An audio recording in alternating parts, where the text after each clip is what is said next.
The streets on Vineyard still use candles, and that meant slow traffic.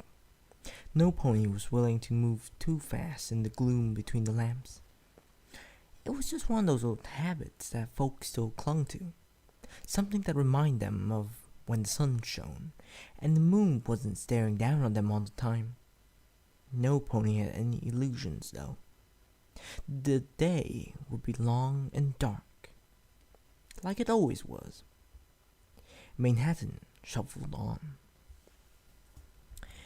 It would have been a crisp autumn morning, if that had still mattered after 13 years. Distant Wood was stepping down as mayor. The West Side neighborhood had just been gentrified, and the Flankies were riding high on a 17-season streak, and would soon face a stunning upset. Manehattan was still the beacon it always was, drawing from all walks of life and paving its streets with them. I was with about a dozen other ponies, all making our way to wherever the sidewalk would take us. Above, the city's buildings blinked asleep from their glowing eyes. Carriages and carts banged and swayed along the cracked cobblestones, their drivers carrying lanterns in their teeth. Some of them were taking products to market. Seemed like there were fewer of those every day. On the corner was a little Pegasus colt. His coat was brown and his mane was blonde, both matted and frayed in places. He wore a threadbare wool jacket and a beaten beret. A stack of newspapers sat next to him, which he loudly advertised. Behind him, his shadow cast itself against the wall, twice the size he was. I stopped next to him, crossing my hooves and leaning on the nearby street light. What's the headline this morning, Blinks? Lightning Blink tossed his mane out of his eye, a smirk yanking to the side of his face. Hey AJ, it's been a good one. It's all about the new mayor. That's a headline, alright. Especially since elections ain't for another month. Way the messenger's been telling it, Cotton Twine might as well won ready. Really? Well, now I gotta know. He held out a little pouch hung around his neck. 5 bits. I chuckled. It was 3 bits yesterday. Times change. I gotta eat, you know. You gotta keep your regular customers too, you know. Sorry, but it ain't up to me. They raise the price of these things. I still gotta make a profit. So, suppose I head back down the street to pick up my paper. Pretty sure I heard another newsie offering them for free. He looked away just for a moment. You must have heard wrong. Come on, Blinks. You only lie to me, and you ought to know better than to try. Besides, what's going to give you more business? The shadow on the wall shrank a little as he shuffled back a step. Okay. 3 bits is all. That's the way. I dumped 6 bits into his pouch. I'll take 2. His teeth shone in the lamplight. Thanks, AJ. I stuffed the papers into my coat pocket, and with a tip of my hat, I was off again. When I was a block away, I heard him calling out, offering papers for 4 bits. I kept my office on the west corner of Vineyard and Plowshare in a little 4-story simply called the Bramley Building. On paper, it probably looked like a decent idea. The outside is all rough red stone, and a set of steps led up from the street and to the building's dual entrances. That's where the problems come in. The architect had the bright idea to make Bramley a duplex, but must have forgotten that splitting the place in 2 wouldn't give that much room to either half. I walked through the left door and into a narrow hall, narrow enough to choke a sheep. Flickering candles lit the foyer, just like always. Same splintered floors, same threadbare rugs, same thirsty plants in their cheap pots. Everything was in its proper place, save the stallion eyeing the numbers on the wall. He was tall and young, thin for an earth pony. He wore a bright blue suit that clashed with his own coat, and was too large for him.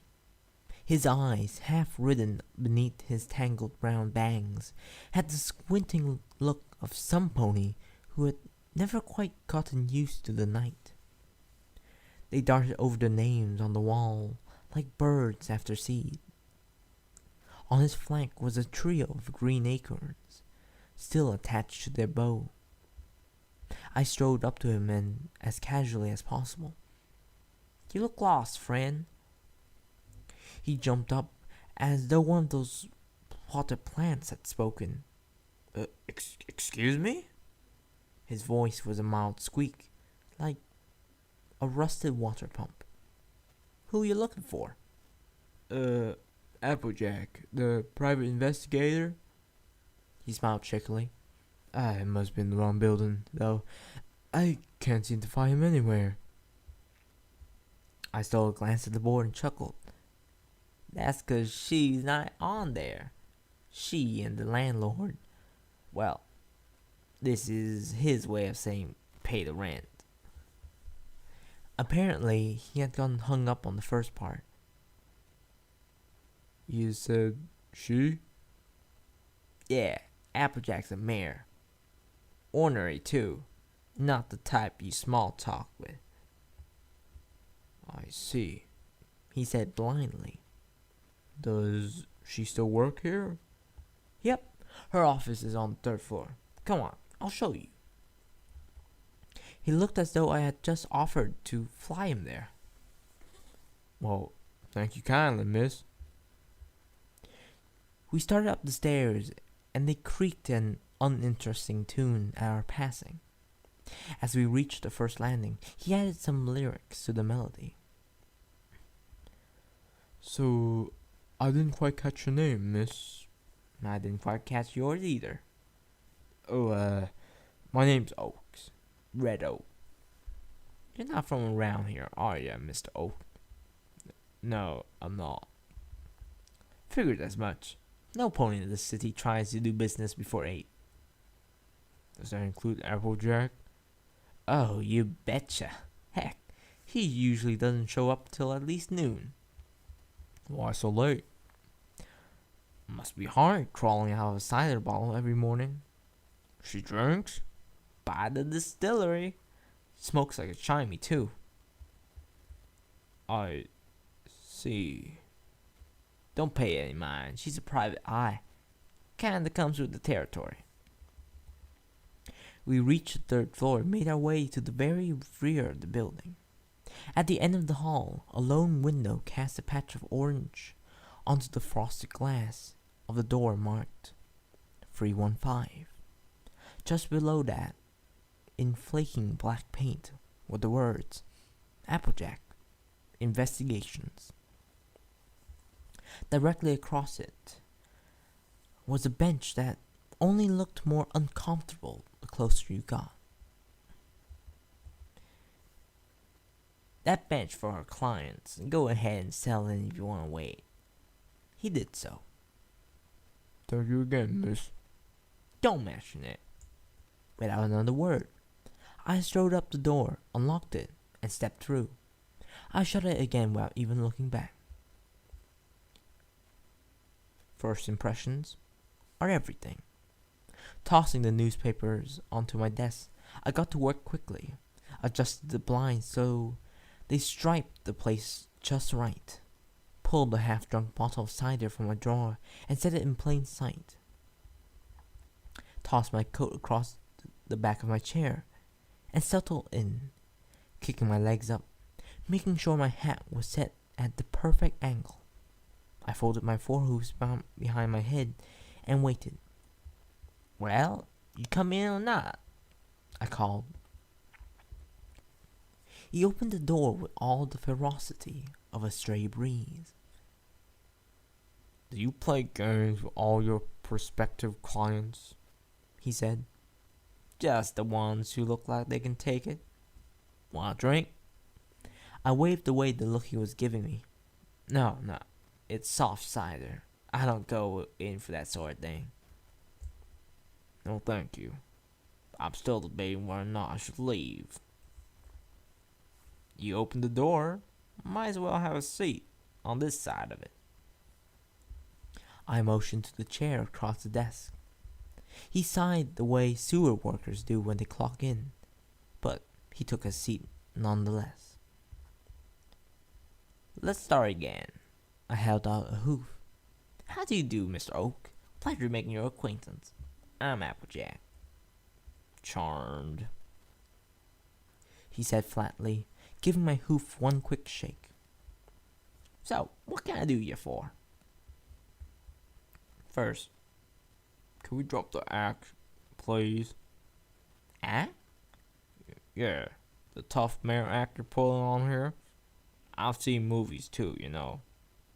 I shrugged. "We shook hooves, Mr. Oak. Now I'm all business.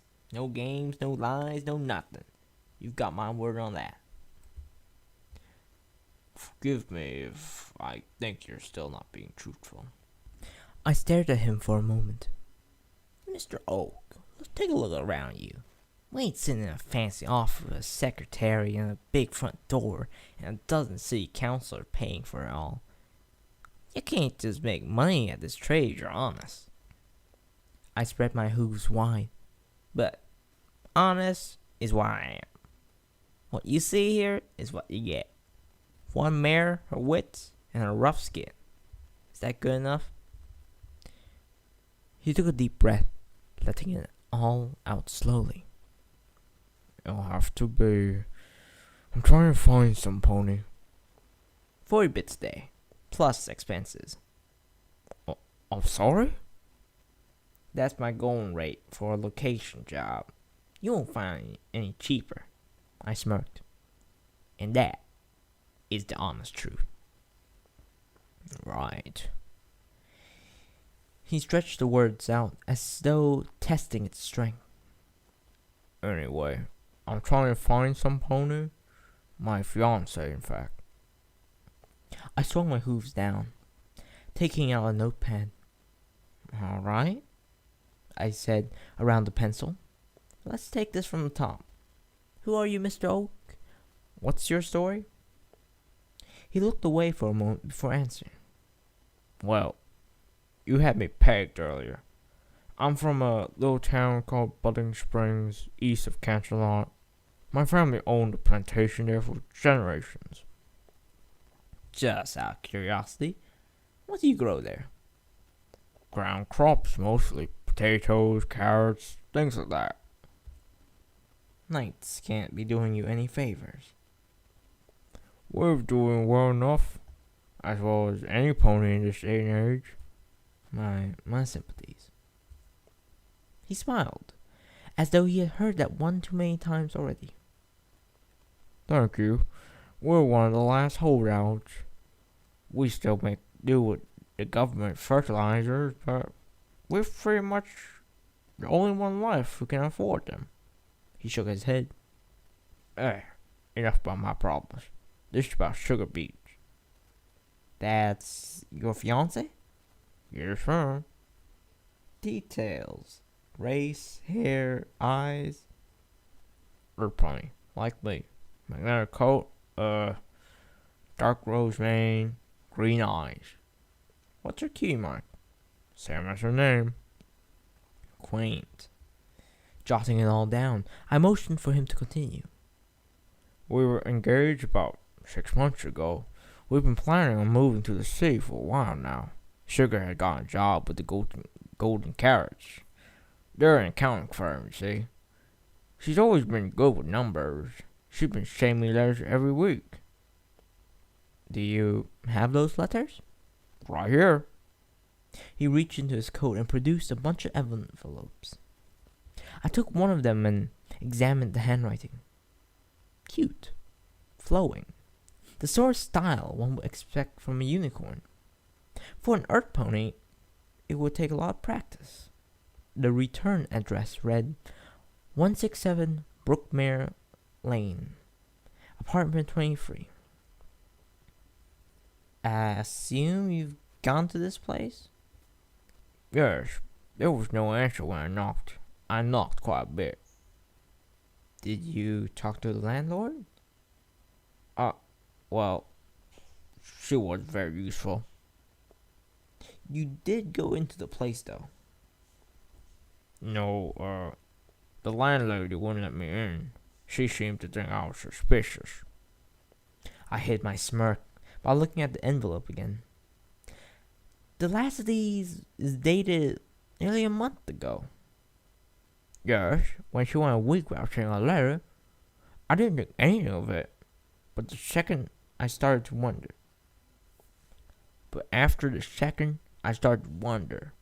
She's always been punctual.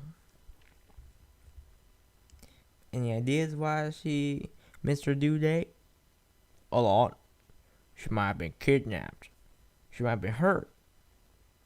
I haven't thought to check the hospital. What if she fell under a train, or don't you worry about her being unfaithful? He went quiet, looking at me like a wounded timber wolf, somewhere between hurt and furious. She wouldn't do that to me. I nodded. One last question, then. Why not go to the police? They've got a lot of bureau for missing ponies. I tried. They haven't done anything. I set the pencil down. Tell me about that. What's to tell? They filed my request away with all the rest and told me to take some time. The notebook still sat on my desk. Okay, Mr. Oakes, like I said, 40 bits a day, plus expenses. If that works for you, we'll have ourselves a case. Thank you, Miss Applejack. Don't thank me just yet. I'll need an advance on the first day's wage. 20 bits is all. Alright. I made up a receipt for him and had him sign it, taking note of the address he gave. It was a room at the Auburn Hotel, off of 6th Avenue. We shook hooves one last time, and he bid me farewell, heading for the door. I let him open it before I said, Mr. Oakes, one last thing. Yes? You've got my promise. I'll figure this all out. Every last bit. He paused, his hoof still on the doorknob. That shaky smile broke across his face. Thank you again, miss. Good day. Then he turned and quickly shut the door behind him. His hooves scraped along the corridor fast and light, like a mouse scurrying across the farmhouse floors when it knows the cat is after it. It's choking on the scraps stuffed into its cheek, its heart pounding, but it still runs, hoping the cat won't smell it. If it can get just a little farther, it might make it into the crawl space and disappear forever. Unlike the cat, though, I had given him fair warning. Tossing my coat on, I got to work.